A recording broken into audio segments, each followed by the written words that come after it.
What's going on, y'all? Welcome to another edition of Gen Sports Corner, back at you for 10/20/2021.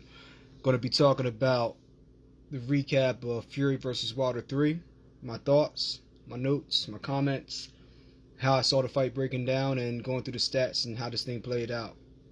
And then I'll briefly mention other things going on in the boxing, and then cover the Eagles and the Raiders really briefly in this week's Week 7 matchup for the NFL. Oh, yes, tonight, Sixers. Season opener.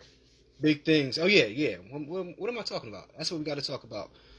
Wilder Fury, and then we got to talk about Ben Simmons and the Sixers. What the hell is going on over there, right? So, let's get into it. First and foremost, I hope your day's going well. Hope you're blessed out there. Let's get into this boxing. So, Tyson Fury won against Deontay Wilder 2 weekends ago now, in their third fight in this trilogy. And it was a banger. Very exciting fight. There was a lot of controversy going into the fight. A lot of accusations from Deontay Wilder's side, from his camp, about the gloves, about the things that went on in his corner allegedly with Mark Breland ending up being fired for stopping the fight, the second one, right? Because that ended by Mark Breland throwing in the towel because Deontay Wilder was taking a lot of punishment. So going into this fight, he had a whole new training camp, a whole new team. Malik Scott was his new trainer for this fight.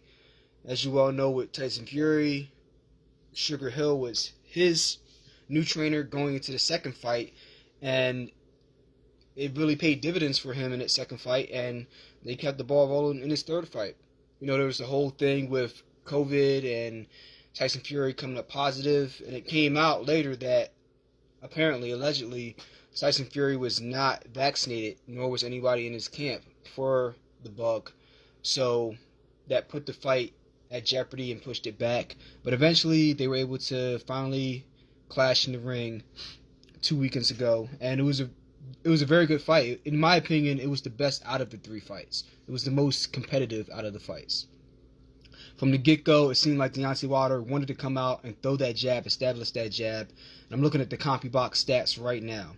In the first round, in terms of total punches landed and thrown, Fury was 8 for 22, Wilder was 8 for 28. They both landed 8 punches, and they both landed 3 jabs. So Wilder came out, he threw 3 more jabs than Fury and landed the same amount of jabs. But he was committed to it. He was throwing it to the body. I like how he was trying to establish that.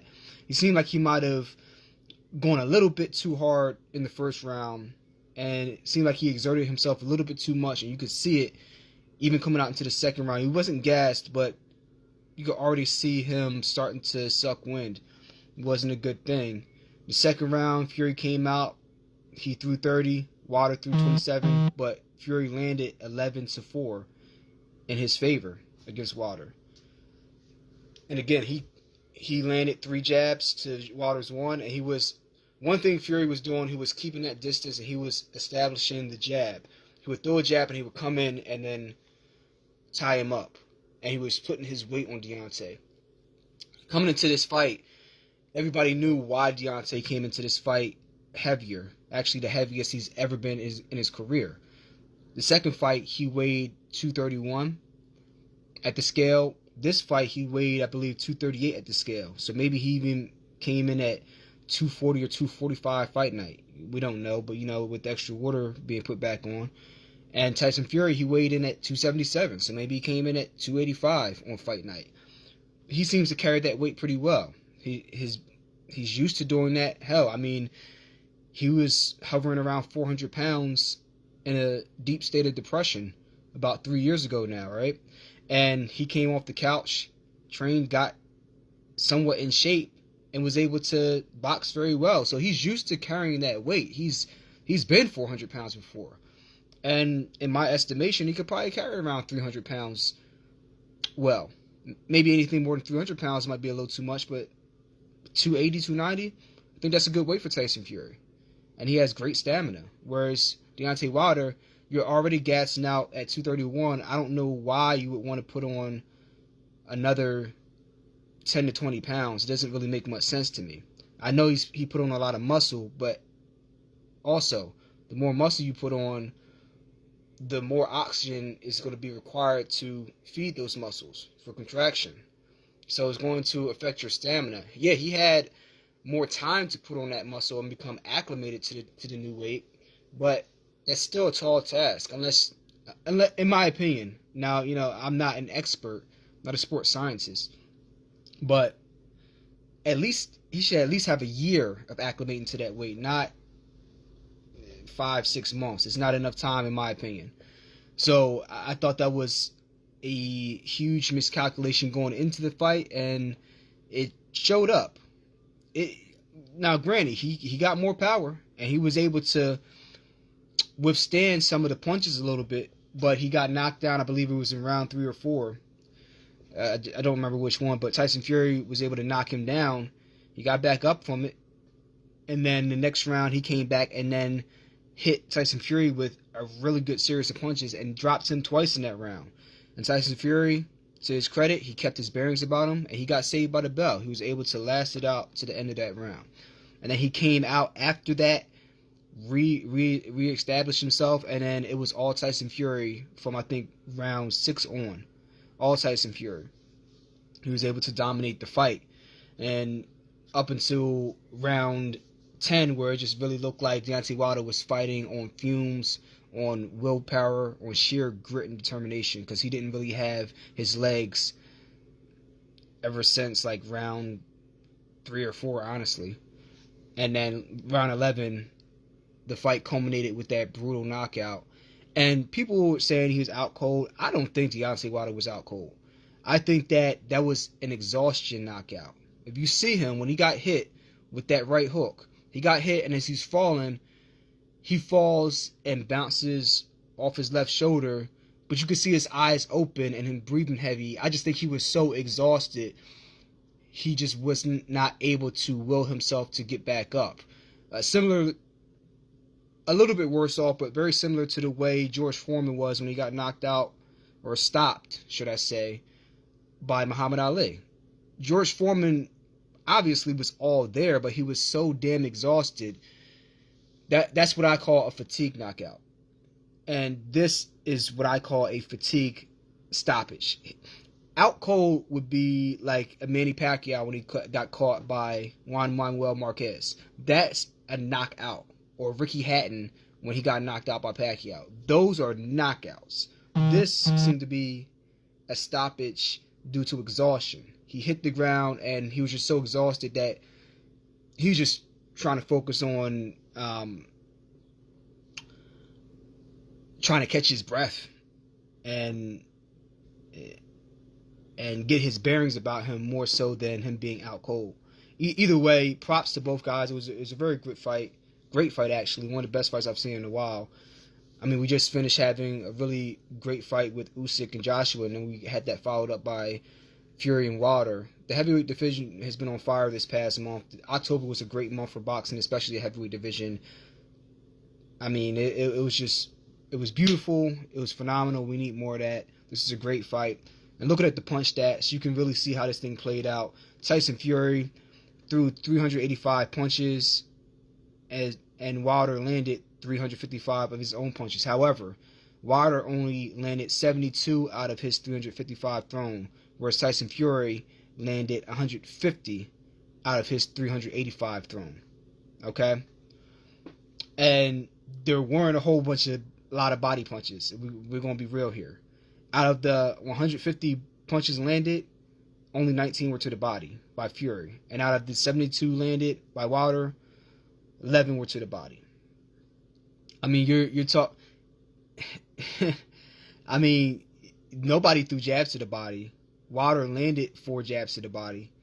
He might have threw a few more that didn't land to the body, but he landed 4 to the body. But outside of that, like, they weren't punching to the body. They were getting on the inside, and that's where they were landing some of their power shots to the body. But they were headhunting.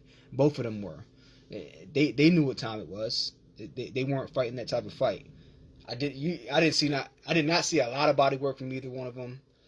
But the key fact here is that Tyson Fury threw 30 more punches, but landed over twice the amount of punches that Deontay Wilder did. So he clearly controlled the fight. He controlled the pace. He set the pace, leaned on him, roughed him up, got him tired, and then dragged him out to deep waters and eventually drowned Deontay Wilder out in the middle of the Atlantic Ocean, so to speak, hypothetically. Right? That's what happens. And boxing is one of those sports you don't get a chance to take a rest. Outside of sitting on your stool between rounds, there are no breaks. Like with football, you can call somebody to sub in for you, like if you're playing running back or wide receiver or D tackle, whatever. You can't do that with boxing.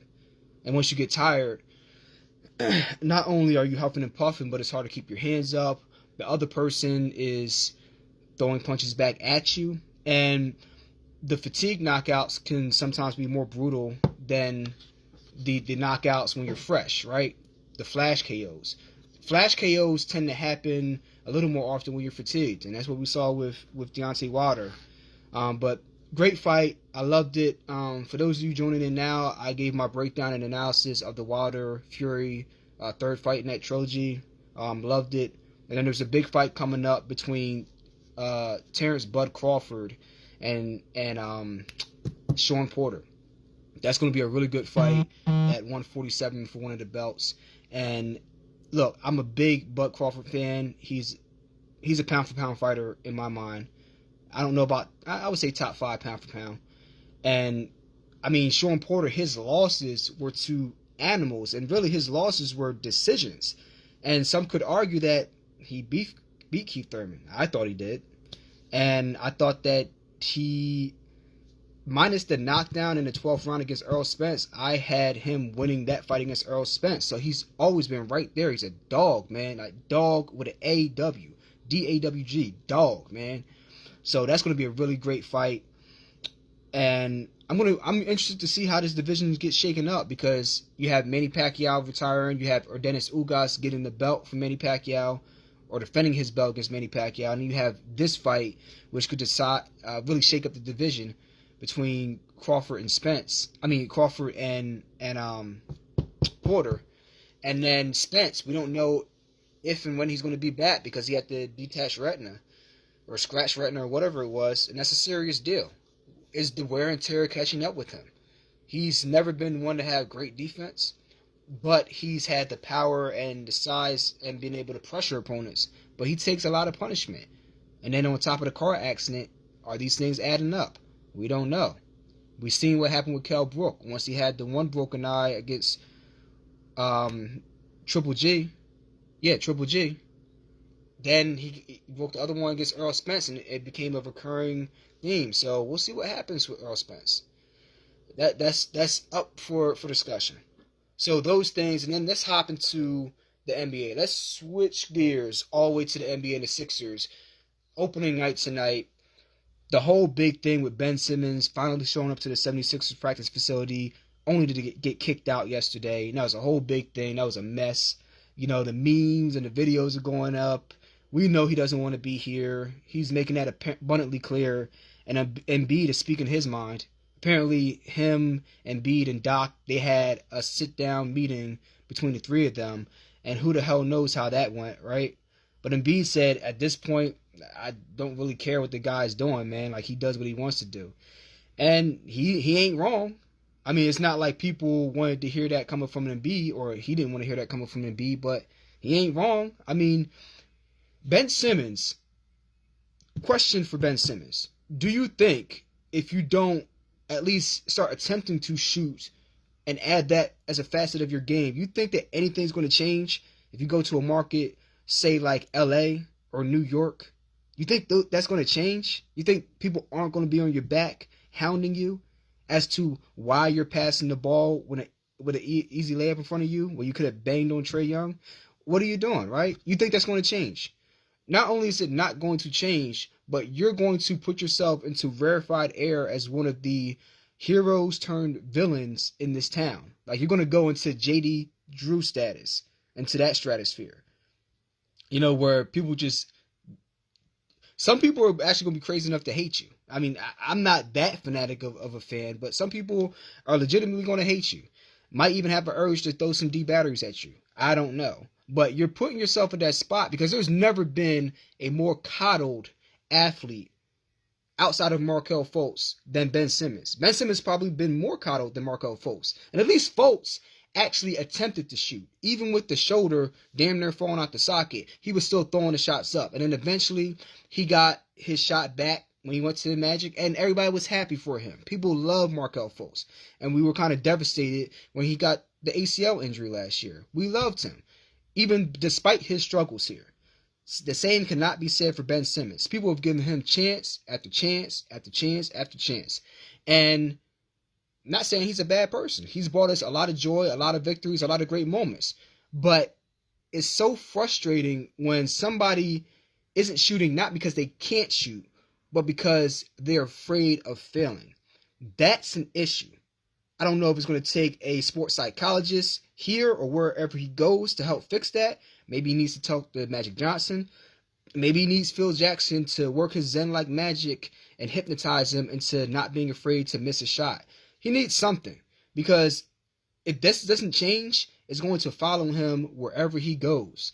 And there's nothing worse as an athlete than looking back with regret saying, damn, I could have been so much better had I just put in the work. It's not even like it's a skill set that you lack that you can't get. Like, you're already able to leap over most players in the NBA, like on some Superman stuff, like you have a cape on your back, and you can shoot. We've seen Ben Simmons shoot threes. I remember covering the Sixers G League team, and they had the blue and white game, and Ben Simmons and the B came down to play against the G League team. I remember Ben Simmons in warm-ups, hitting three after three after three. I mean, he looked like Steph Curry knocking down threes in warm-ups. What's going on, Chris? I'm talking about Ben Simmons right now. You know what it is, man. What's your thoughts on that? Because I'm going on a rant right now. Because you remember when we were down at that blue and white game a couple years ago, and Ben Simmons was sitting over there going around the world and just knocking down threes. Now, I understand nobody's closing out on you and nobody's defending you, but you're not just even making these shots. They're nothing but net. And then you get into a regular game, they run a set play for you. You go to the corner, you catch it, set your feet, throw it up, no rim, nothing but net. Hell, the net barely even moves. And the crowd goes wild. What is stopping you from continuing to at least attempt to make shots? So take shots.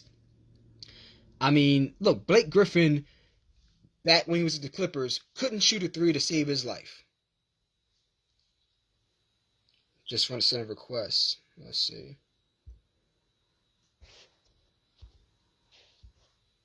All right, let's add you, sir. All right. I just accepted your request, man. Join in if you see it.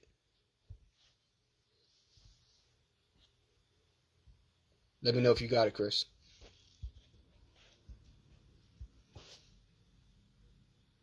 Send me another request, Chris. But yeah, there's really no excuse for not shooting the ball when you actually have the ability to. That's the frustrating part. Like I was saying, Blake Griffin couldn't send it again, Chris. Okay, let me try again. All right.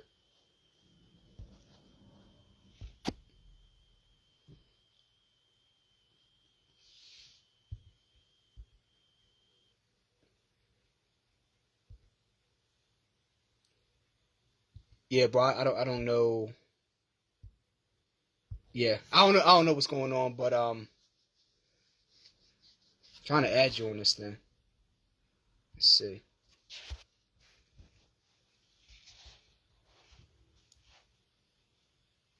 I was gonna send you a question. Which one? Yeah. They keep saying that I have no answer from the live guest or something like that. But let's just do it this way. Just I'll mention things and just leave things in the comments, and we can have a back and forth. And then next time I can bring you on a Zoom. We can just do it that way. Have like a pre-recorded one. But yeah, he can shoot. He just won't. Like I said, Blake Griffin couldn't shoot a three to save his life when he was with the Clippers, and he got traded to the Pistons, and he worked on that shot. I mean, I remember him like hitting people in the stands when he was taking threes. But guess what? He kept taking them, and now he actually has a legitimate three-point shot. They used to call Jason Kidd Asen Kidd because he didn't have a J, right? And at this point, what he had was he top 5 in made 3-point shots, right? I mean, you look at Greek Freak. There are points in times where he takes 30 seconds to shoot a free throw. Sometimes he airballs them, but guess what? He's gonna throw up another one. Same thing with the 3-point shots. Sometimes he just airs them like badly, but he's gonna come. Guess what? He's gonna come right back down the court, 3 possessions from then, and take another one. You know why? Because he's keeping the defense honest. So, like I said, Ben Simmons is going to have to decide what if he wants to be great. And it has nothing to do with the Sixers, the fans, or the city. This is going to follow him wherever he goes. Because he's able to do some phenomenal things. Phenomenal defensively. But offensively, he's always going to be limited by not attempting to shoot. I mean, Rajon Rondo. I mean, come on, man. Rajon Rondo couldn't shoot no threes. And hell, he still takes them. You know, Rondo can't shoot. But he's still going to take the threes and he'll make them every once in a while. The first year that Boston won with Garnett, under Doc Rivers with Garnett and Paul Pierce and Kevin Garnett, everybody knew as a rookie Rajon Rondo couldn't shoot worth a damn. They just like, we don't need you to, whatever, man. He didn't shoot, and eventually he got more confident. He just tried anyway. He got to at some point, right? That's a very important point of basketball. It's like a baseball player who can't hit. You can be a phenomenal shortstop. You can have range from left to right. You can have the best fielding percentage, the best glove ever. But if you cannot hit, like you're like piss poor at hitting, eventually it's going to make them take you off the field because you're too much of a liability. Your lack of offensive skills is far overshadowing your defensive greatness, right? So Chris says the Sixers look better without him. They are more team-oriented, and Embiid can play downtown because now the guards will shoot. Very true. We're going to see how they look tonight. We're going to find out really, really soon, aren't we, Chris? But I tend to agree. I echo your sentiments there. Now, the interesting thing is going to be how they look defensively, because not having him on the floor, that's big. We know what happened in the playoffs last year, but we also know how Trae Young got real quiet once they switched Danny Green off of him and put Ben on his ass. It was right. So what is going to be their alternative defensively? That's going to be the question. I'm really interested to see how Maxey looks at point guard. And that's the person that I always wanted to see get his shot. He showed us a lot last year. Great as a rookie. Great playmaking. Great passing.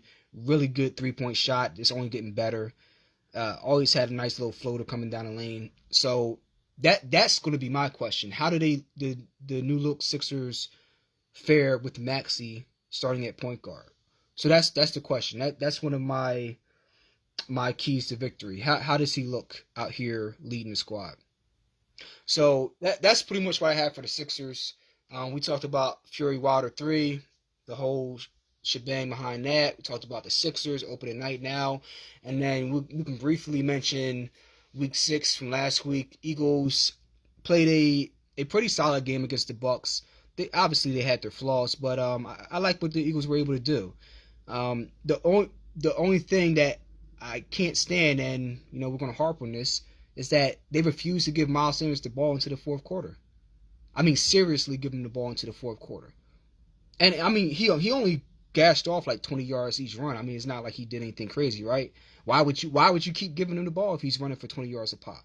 Doesn't make sense, right? You might as well just leave him on the bench. Freaking idiots. It's like you're trying to reinvent the wheel and be the smartest guy in the room, and it's completely unnecessary.